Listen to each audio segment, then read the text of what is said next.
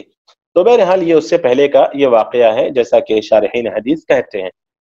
تو انہوں نے ایک سونے کا ٹکڑا بھیجا جو کہ خالص نہیں تھا, وہ مٹی میں ملا ہوا تھا. رسول اللہ صلی اللہ علیہ وسلم نے جن لوگوں میں یہ سونا تقسیم کیا تھا دراصل تالیف قلب کے لیے تھا رسول اللہ صلی اللہ علیہ وسلم. اور یہ وہ لوگ تھے جن کے متعلق آتا ہے کہ یہ رؤساء قبائل تھے جن کے درمیان رسول اللہ صلی اللہ علیہ وسلم نے یہ سونا تقسیم کیا تھا.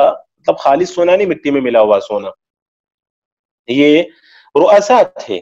رسول اللہ صلی اللہ علیہ وسلم نے اس امید سے ان پر خرچ کیا تھا یا ان کو دیا تھا کہ اگر یہ لوگ اسلام قبول کر لیں گے تو پھر ایک بہت بڑی جماعت اسلام قبول کر لے گی. اس لیے رسول اللہ صلی اللہ علیہ وسلم نے ان کو دیا تھا. ٹھیک ہے, کیونکہ ویسے اسلام میں بھی اس کی اجازت ہے.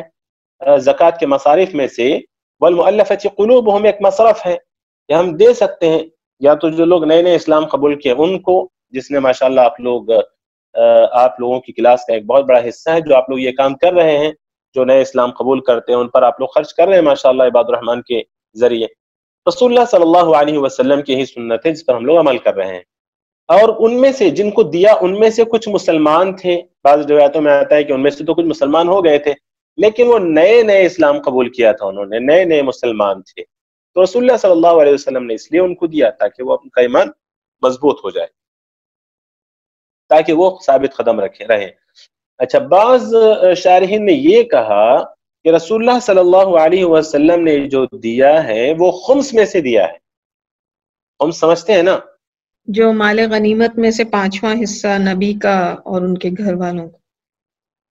ہاں جی, تو وہ اس میں سے دیا تھا رسول اللہ صلی اللہ علیہ وسلم نے, یہ بات شارحین نے کہا.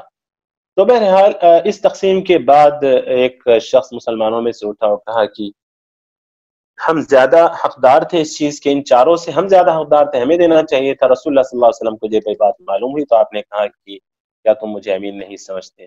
اللہ تعالیٰ نے مجھے امین بنایا ہے, اور وہ بھی امانت, یہ رسالت کی امانت اللہ نے میرے سپرد کی ہے. اللہ رب العالمین نے رسالت جیسی امانت اللہ تعالیٰ نے میرے سپرد کی ہے, اور تم کہتے ہو کہ میں نے ناانصافی کی تمہارے ساتھ, یعنی خیانت کی. تو یہاں پر کہا کہ الا تأمنونی وانا من فی السماء وانا امین من فی السماء. تو من فی السماء کہاں پہ نبی صلی اللہ علیہ وسلم نے, تو من فی السماء سے کون مراد ہے؟ اللہ سبحانہ, من فی السماء سے کون؟ اللہ سبحانہ و تعالی. یہاں پر فی سے مراد فی نہیں, اللہ آسمانوں میں نہیں ہے بلکہ آسمانوں کے اوپر ہے. اس سے پہلے میں کئی مرتبہ بتا چکا ہوں, پھر بھی بتاتا چلوں کہ فی علی کے معنی میں ہے, جیسا کہ اللہ تعالیٰ نے کہیں کہا فسیحوا فی الارض, فسیحوا فی الارض, تم زمین میں چلو, مطلب زمین کے اندر گھس کے مت چلو بلکہ زمین پر چلو. اسی طرح وہ فرعون کا واقعہ بھی, وہ جادوگروں کے ساتھ, وہ میں نے ذکر کیا, اس میں بھی اللہ تعالیٰ نے جو ذکر فرمایا ہے, فرعون نے کہا کہ وَلَأُصَلِّبَنَّكُمْ فِي جُذُوعِ النَّخْلِ, فی وہاں بھی اعلیٰ کے معنی میں ہے. تو یہاں اعلیٰ سے فی سے مراد اعلیٰ ہے, یعنی انا امین من علی السماء, میں تو اس کا امین ہوں جو آسمانوں پر ہے. قرآن میں بھی اس کی دلیل ہمیں ملتی ہے, جیسا کہ سورۃ الملک میں اللہ رب العالمین فرماتے ہیں اَأَمِنْتُمْ مَنْ فِي السَّمَاءِ أَنْ يَخْسِفَ بِكُمُ الْأَرْضِ فَإِذَا هِيَ تَمُورُ أَمْ أَمِنْتُمْ مَنْ فِي السَّمَاءِ أَنْ يُرْسِلَ عَلَيْكُمْ حَاصِبًا, کیا تم بے خوف ہو گئے ہو اس سے جو آسمانوں میں. یہاں بھی اللہ عز و جل ہی مراد ہے, أَمِنْتُمْ مَنْ فِي السَّمَاءِ. تو بہرحال یہ وہ شخص تھا جو اس کے بعد رسول اللہ صلی اللہ علیہ وسلم نے جب یہ کہا, اور پھر ایک شخص اس کا اٹھ کر کھڑا ہوا گیا, یا رسول اللہ اتق اللہ. تو اب اس کی وہ ساری صفات ہمیں پتہ ہیں کہ اس کی کیا صفات تھی. تو کہا کہ اتق اللہ, اللہ سے ڈرو. تو یہ بڑی خطرناک بات تھی, یعنی اللہ کے رسول صلی اللہ علیہ وسلم جو ہمیں تقوی سکھانے کے لیے آئے, ایک شخص کھڑا ہو کر اللہ کے رسول سے کہتا ہے کہ آپ اللہ سے ڈریں, آپ اللہ سے ڈریں. یہ تو بہت ہی خطرناک بات ہے, یعنی یہ ہم اس زمانے میں تصور بھی نہیں کر سکتے تھے. اسی لیے حضرت خالد بن ولید کو اس قدر غصہ آ گیا, کہا کہ آپ حکم دے تو میں اس کی گردن اڑا دوں، میں اس کی گردن اڑا دوں. تو اللہ حضرت خالد بن ولید کے کہنے کے بعد اس اللہ کے رسول صلی اللہ علیہ وسلم نے کیا کہا؟ لعلہ ان یکون یصلی، کہ ہو سکتا ہے وہ نماز پڑھنے والا ہو. آپ سوچ کر دیکھیں کہ نماز کا کتنا عظیم مقام ہے کہ نماز پڑھنے والے کو قتل نہیں کیا جائے گا، نماز پڑھنے والے کو قتل نہیں کیا جائے گا.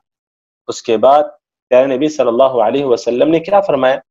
کہا کہ مجھے حکم نہیں دیا گیا. جب خالد بن ولید نے کہا کہ ہاں کتنے ایسے لوگ ہوتے ہیں نماز تو پڑھتے ہیں، جو زبان سے بولتے ہیں وہ دل میں نہیں ہوتا، پیارے نبی نے کہا کہ نہیں، مجھے اس بات کا حکم نہیں دیا گیا کہ میں دو کے دلوں کو چیروں، ان کے پیٹوں کو پھاڑ کے دیکھوں. یہاں اس سے پتہ چلتا ہے کہ معاملۃ الناس، لوگوں سے اگر آپ تعامل کریں تو ان کا ظاہر دیکھ کے تعامل کریں. آپ یہ نہ کہیں کہ نہیں اس کے دل میں یہ ہے، نہیں مجھے پتا ہے اس کے بارے میں، یہ دل میں یہ سوچ رہا ہے. آپ اللہ کے نبی نہیں جانتے تھے، میں اور آپ کیسے جائیں گے؟ واللہ یتولی السرائر، راز جو دل میں ہے وہ اللہ جانتا ہے. انہ علیم بذات الصدور، او اسروا قولکم او اجہروا بہ انہ علیم بذات الصدور. وہ تو اللہ عز وجل جانتا ہے کہ دلوں میں کیا ہے. لیکن ہم جس کے ساتھ بھی معاملہ کریں گے ہم ظاہر دیکھیں گے بس. اچھا، کچھ لوگ ظاہر میں بہت کچھ کر دیتے ہیں، جب ان کا ظاہر دیکھ کر فیصلہ کیا جاتا ہے تو کہتے ہیں نہیں میرے دل میں ایسا نہیں تھا. تمہارے دل میں کیا تھا وہ ہمیں پتا تھا کیا؟ ہاں، میں نے یہ مطلب میرے دل میں یہ نہیں تھا، میں نے ایسا نہیں سوچا تھا، میرے دل میں یہ خیال نہیں تھا. تم نے کیا سوچا تھا، تمہارے دل میں کیا تھا وہ ہمیں نہیں پتا، جو تم نے کیا ہے وہ ہمیں پتا ہے. اور ہم ظاہر کو دیکھ کر ہی فیصلہ کر سکتے ہیں، دلوں کو پھاڑنے کا، دلوں کو دیکھنے کا ہمیں حکم نہیں ہے. اسی لیے پیارے نبی کہا کرتے تھے کہ نحن نحکم الظواہر. تو اس کے بعد وہ شخص چلا گیا، اور پھر پیارے نبی صلی اللہ علیہ وسلم نے کہا کہ اس شخص کی نسل سے وہ ایسے لوگ نکلیں گے جو قرآن کی کثرت سے تلاوت کریں گے. لیکن اور یہ ان سے مراد وہ خوارج ہی ہیں، خوارج ہیں جو ہر بات میں سامنے والے کو کافر کہہ دیتے ہیں، اسلام سے نکال دیتے ہیں. یہ خوارج کی صفت ہے. آج بھی امت مسلمہ میں ایک بہت بڑا طبقہ ایسا ہے جو ذرا سا کسی کو کوئی غلطی کرتے ہوئے دیکھتا ہے فوراً اسلام سے نکال، وہ مسلمان ہو ہی نہیں سکتا. ارے آپ کون ہو جو اس کو اسلام سے نکال رہے ہو؟ آپ کون ہو جو کہتے ہو کہ مسلمان نہیں ہو سکتا؟ اور اس طرح کی چیزیں واپس پلٹ کر اسی پر آ سکتی ہیں. اسی لیے بہت زیادہ احتیاط کرنا چاہیے. اس طرح کی باتیں کرتے ہوئے احتیاط کیا ہے، بلکہ کرنا ہی نہیں چاہیے مجھے اور آپ کو. یہ میرا اور آپ کا کام نہیں ہے کہ ہم کسی کو اسلام میں داخل کریں، اور کسی کو اسلام میں داخل کرنے کا کام میرا اور آپ کا ہے کہ ہم کریں یہ کام، ہم توحید کی دعوت دیں، لوگوں کو اسلام میں داخل کریں. ہم وہ تو نہیں کرتے، لیکن بیٹھ کر اپنی مسند پر لوگوں کو اسلام سے نکال رہے ہوتے ہیں، اور ہمیں ذرا برابر وہاں نہ شرم آتی ہے نہ اللہ کا خوف ہمارے دل میں آتا ہے کہ ہم کتنے لوگوں کو اسلام سے خارج کرتے ہیں، زندگی میں کبھی اسلام میں کسی کو داخل کرنے کی کوشش نہیں کی. تو یہ وہ لوگ ہیں جنہوں نے اللہ کے رسول کو نہیں چھوڑا اور کہا کہ اللہ سے ڈریں، اللہ سے ڈریں. یہی وہ لوگ ہیں. تو اب یہ خوارج، اب اگر وہ راوی کی بات کو پکا لیا جائے، میں مزید مجھے شرح پڑھنا چاہیے تھا کیونکہ راوی نے شک کیا کہ اظنہ انہ قال، مجھے گمان ہے کہ اللہ کے رسول نے کہا کہ اگر میں نے ان کو پا لیا تو میں قوم سمود کی طرح انہیں قتل کروں گا. تو اس بات سے استشہاد کر لیتا، اس بات سے دلیل پکڑتے ہوئے محدثین کہتے ہیں کہ خوارج کو قتل کرنا مشروع ہے اگر وہ ہمیں مارنا چاہیں، میں قتل کرنا چاہیں. حالانکہ وہ قرآن پڑھنے والے ہوں گے، زبردست دیندار نظر آئیں گے آپ کو، داڑھی بڑی ہوگی ان کی، سر پہ بال نہیں، پیجامے اوپر، ہاں، وہ صرف اپنے آپ کو مسلمان سمجھ رہے ہوں گے، سامنے والے کو نہیں. تو ایسی صورت میں آپ کو اجازت ہے، یعنی وقت کا جو حاکم ہوگا وہ اس بات کا فیصلہ کرے گا. میں اور آپ تلوار لے کر نہیں نکل جائیں گے کہ یہ خارجی ہے، اس کے خلاف نکلو. تو بہرحال یہ پوری حدیث، اس حدیث سے بہت ساری باتیں جو ہمیں معلوم ہوئی وہ میں نے آپ کے سامنے ذکر کی کہ اللہ رب العالمین کی صفت علو کا تذکرہ ہوا اس حدیث میں.